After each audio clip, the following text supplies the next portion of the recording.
Assalamualaikum warahmatullahi wabarakatuh. Perkenalkan, saya Muhammad Reja Silva dengan NIM 21040101010,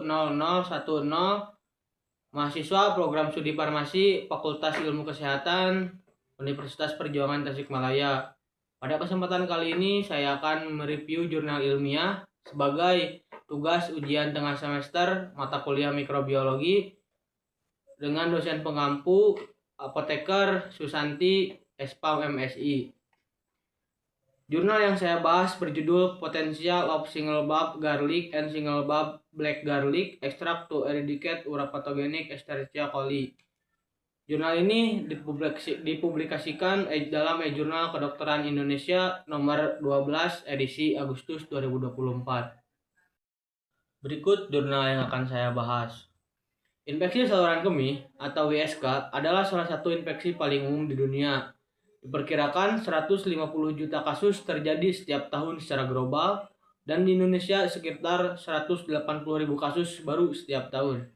Penyebab utama WSK adalah Escherichia coli uropathogenik, yaitu bakteri yang memiliki kemampuan menempel di saluran kemih dan berkembang biak secara cepat. Masalah yang krusial saat ini adalah resistensi antibiotik, termasuk pada E. coli. Misalnya, di Kalimantan Barat, E. coli dari pasien ISK sudah 100% resisten terhadap amikasin dan cefepime. Bahkan di RSUD Dr. Cipto Mangunkusumo, E. coli hanya sensitif terhadap meropenem. Oleh karena itu dibutuhkan alternatif pengobatan yang lebih alami dan aman. Salah satunya adalah dengan tanaman herbal seperti bawang putih. Penelitian ini menyoroti dua jenis bawang. Yang pertama, bawang putih umbi tunggal dan bawang putih hitam umbi tunggal, yang dimana bawang putih hitam umbi tunggal itu hasil fermentasi dari bawang putih tersebut. Penelitian ini bertujuan untuk menilai dan membandingkan potensi ekstrak etanol bawang putih tunggal dan bawang putih hitam tunggal dalam menghambat pertumbuhan uropathogenik E. coli. Penelitian ini bersifat in vitro dan dilakukan di laboratorium mikroskopis Fakultas Kedokteran Universitas Tanjung Pura pada Juni 2023.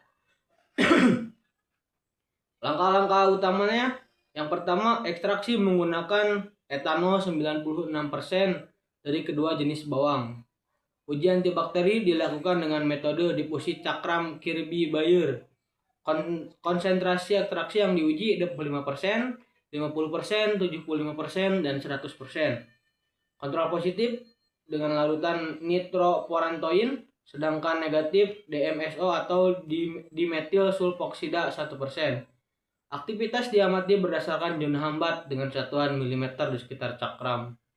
Hasil penelitiannya, yang pertama, ekstrak bawang putih tunggal biasa tidak menunjukkan aktivitas antibakteri pada semua konsentrasi. Ekstrak bawang putih hitam tunggal aktif pada konsentrasi 75% dan 100%. Zona hambatnya 7,28 mm pada konsentrasi 75% dan 7,24 mm pada konsentrasi 100%. Sebagai gambar tersebut dikategorikan sebagai daya hambat sedang. Kontrol positif menghasilkan zona hambat sebesar 21,84 mm. Mengapa bawang putih hitam lebih efektif? Karena proses fermentasi meningkatkan kandungan senyawa bioaktif seperti S-alilestin, flavonoid, fenolik, tanin, alkaloid, dan saponin.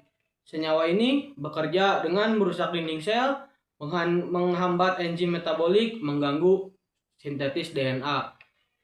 Fermentasi meningkatkan potensi antibakteri bawang putih, menjadikan lebih efektif dalam menghambat uropathogenik E. coli dibandingkan bawang putih biasa yang senyawa aktifnya mungkin lebih rendah atau rusak karena kondisi lingkungan. Kesimpulan, yang pertama, bawang putih hitam tunggal efektif menghambat pertumbuhan uropathogenik E. coli mulai dari konsentrasi 75%. Bawang putih tunggal biasa tidak menunjukkan aktivitas antibakteri. Proses fermentasi terbukti penting dalam meningkatkan kandungan dan efektivitas senyawa bakteri. Ini menjadi dasar pengembangan pengobatan herbal alami untuk infeksi saluran kemih di masa depan. Demikian review jurnal yang bisa saya sampaikan. Terima kasih atas perhatiannya. dan mohon maaf bila ada kesalahan. Wassalamualaikum warahmatullahi